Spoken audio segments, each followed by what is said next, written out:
Le Premier ministre fait une proposition de paiement de la 5e semaine.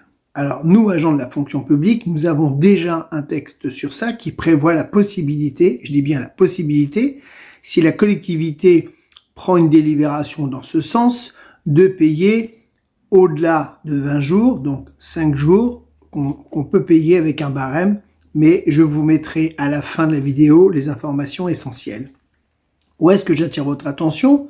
C'est que toutes ces annonces qu'on a actuellement, ce sont que des propositions. Rappelez-vous, lorsqu'on a voulu faire 3 jours de carence, et au bout du compte, rien n'est passé.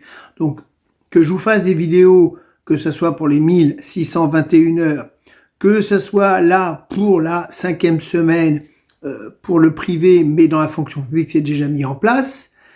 Moi, ce que j'y vois, c'est que il y a un texte de référence. L'article 4 prévoit bien que la collectivité ou établissement a pris une délibération. Donc, le compte épargne-temps, c'est à la demande de l'agent. Le texte est clair.